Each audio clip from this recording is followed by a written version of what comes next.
Johannes Brahms is often mentioned in the same breath as Bach and Beethoven. Together they were known as Germany's famous three Bs. But did this exalted comparison produce one of the most self-critical composers ever known?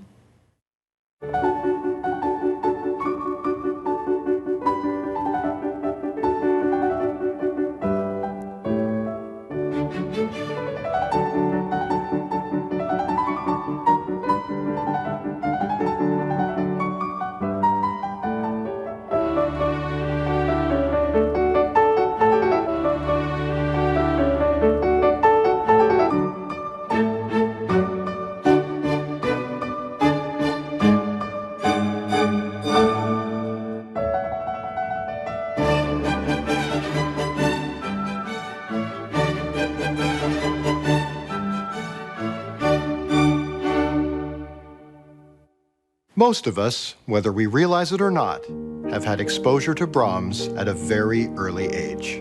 Guten Abend, gute Nacht, mit Rosen bedacht, mit Näglein besteckt. His music is so warm. There's a very human quality about it. It's like a great big hug. It's probably the best way I can describe it. Wirst du wieder geweckt, morgen früh, wenn Gott will, wirst du wieder geweckt. Brahms is solid. Brahms is eternal. Brahms is a lullaby, and he's also the German Requiem. There's an enormous span in what Brahms has to say, from intimate, small statements to huge, towering symphonic edifices.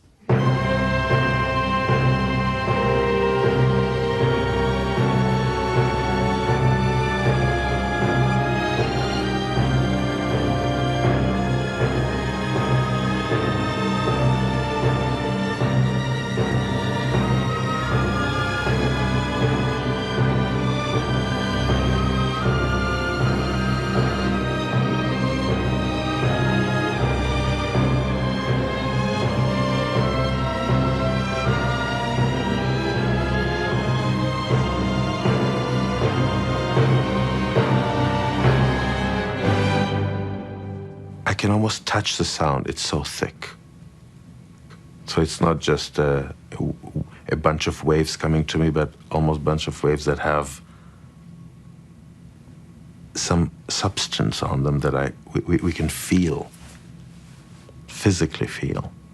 Musicians love playing Brahms, not because it's easy, but because it just stretches you in every possible way, musically, humanistically, spiritually, and technically. Just a glorious workout.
Brahms was a romantic composer who looked backwards in many ways. He looked at all the classical forms. He looked at the classical harmonies. He was not a forward-thinking composer like some of his colleagues who were expanding the harmonic structure. He composed really respecting his predecessors. Whereas Wagner, his contemporary, really didn't give a monkeys and just did whatever he wanted to do. Whichever way his whim went, he went. Brahms was still steeped in that world of classicism, that, as it were, that forging of the marble, whereas Wagner had almost thrown away the marble and was trying new and different forms of composing.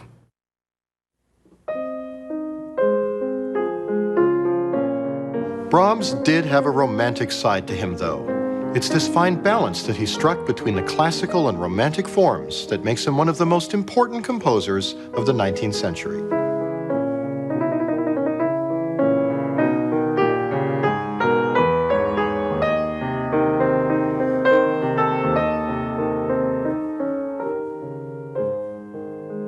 Brahms, more than any other composer of the Romantic era, was responsible for reviving the concept of absolute music. Music that is just for itself, to be accepted on its own terms as interplays of sound.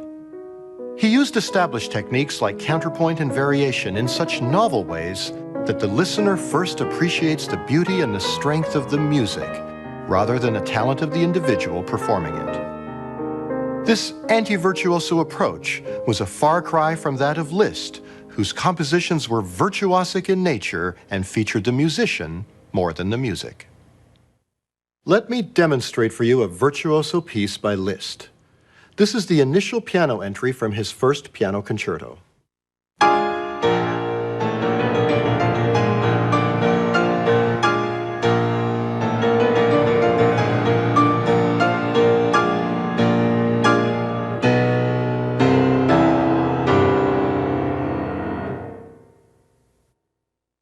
Now, an anti-virtuoso piece by Brahms to show the difference.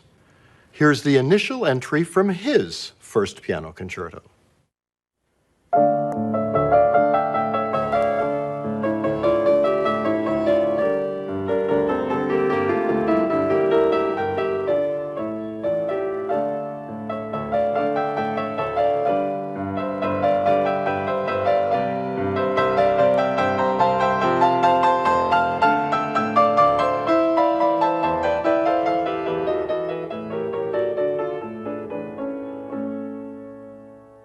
He was born in Hamburg in 1833 and studied the piano from the age of 7 until his early teens. At this time, opportunities for composers to acquire musical postings in such sublime surroundings as castles and cathedrals were becoming a thing of the past. In fact, some of his first performances were in the local theaters and brothels. If Brahms was not performing, he was composing, and much of what he composed already had a serious sound to it.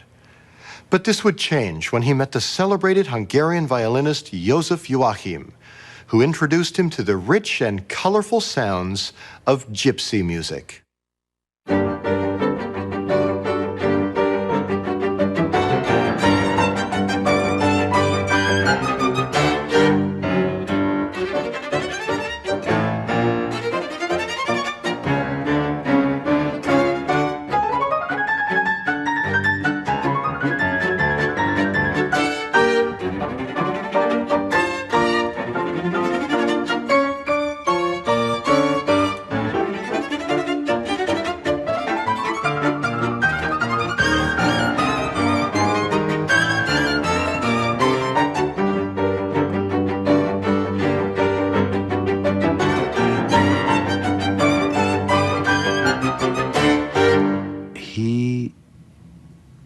Somehow managed to incorporate the Hungarian feel, Hungarian flair, the gypsy flair, and the Hungarian tunes, which are lighter and more spicy. The last movement of the Brahms G minor piano quartet is just thrilling.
At the age of 20, Brahms met Robert Schumann and his wife Clara. The Schumanns would ultimately have a profound effect on Brahms' career and personal life. Robert Schumann was not only an accomplished composer, but the publisher of a music magazine. He wrote of Brahms' genius, saying, "He would give the highest and most ideal expression to the tendencies of the times." And when Schumann essentially welcomed Brahms as the new genius, it was a kind of anointing from on high.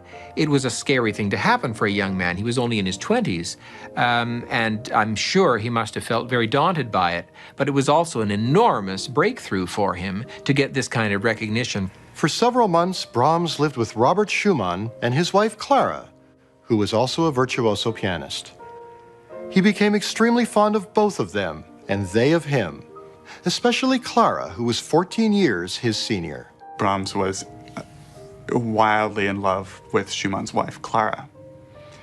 It's very unclear whether, there was actually sort of any consummation of that love. One reads about Clara and Brahms, at the piano together, talking about different works, playing through, various two-piano pieces that Brahms had written, and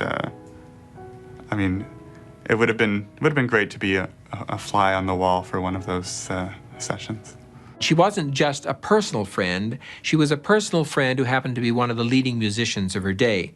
So Clara was an important source of testing his ideas, of validating his decisions, of essentially telling him, "Johannes, you did good."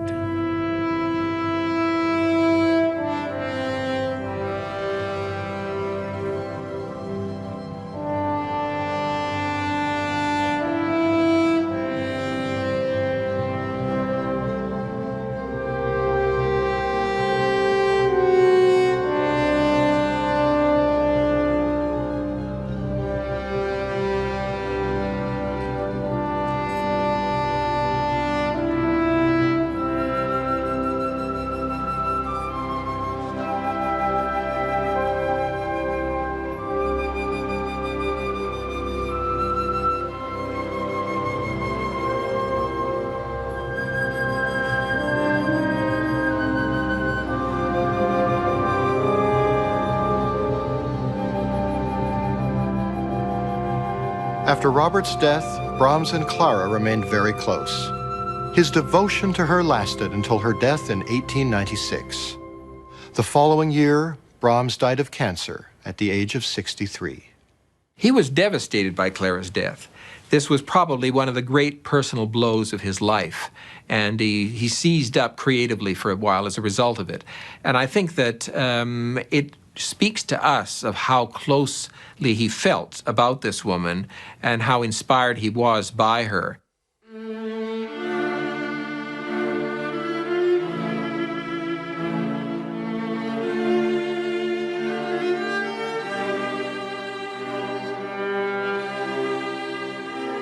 In 1868, like so many great composers before him, Brahms moved to Vienna and gained a reputation for being one of its most self-critical perfectionists.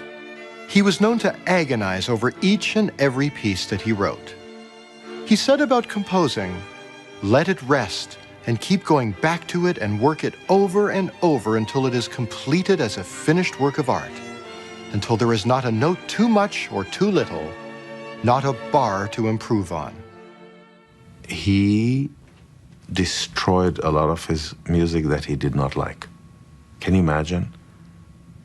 His lesser pieces probably are better than most of the pieces that other composers write, and he threw them away. He didn't want them to be printed or played or anything.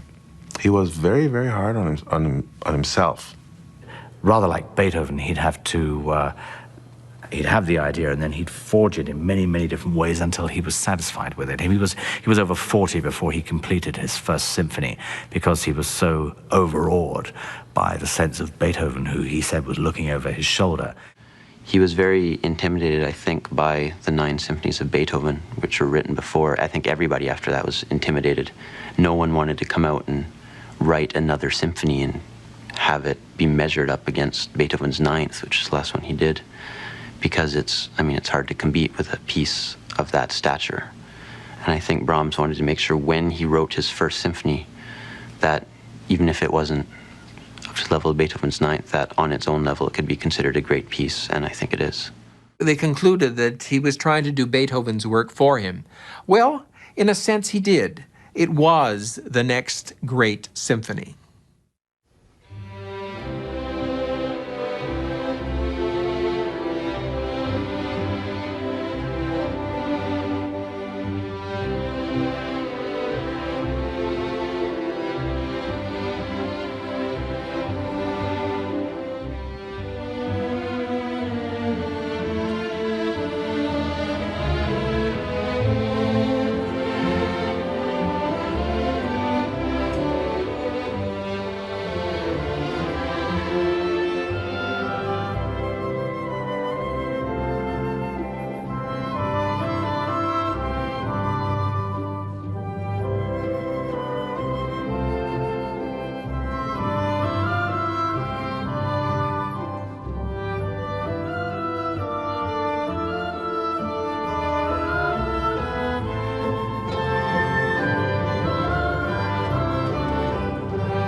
It was the incredible power and perfection of Brahms' First Symphony that led von Bülow to coin the phrase, the three Bs: Bach, Beethoven, and Brahms.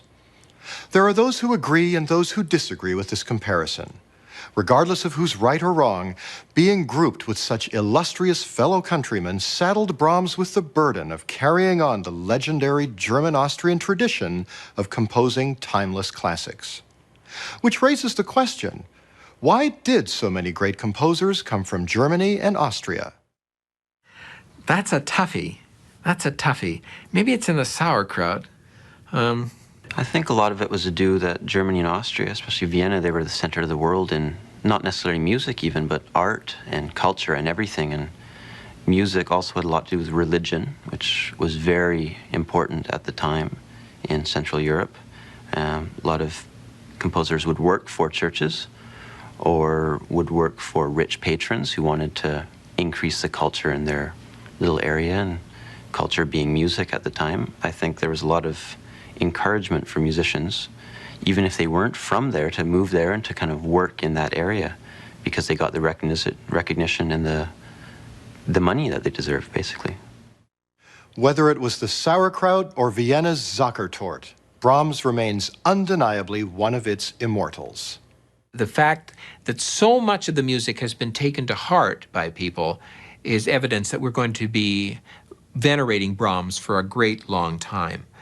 And I say that because he addresses the very young and the very old, not with the same piece, but he has that kind of range, that there is something in his music that a great variety of people at different stages of life can take and enjoy. That's not a bad legacy.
Once during a rehearsal, Brahms said with great conviction, "Gentlemen, I'm not Beethoven, but I am Johannes Brahms." He was very conscious of who he was and that he was going to be one for posterity. Comparisons to Beethoven and Bach may have made Brahms extremely self-critical, but their models inspired him to write some of the greatest music of the Romantic era.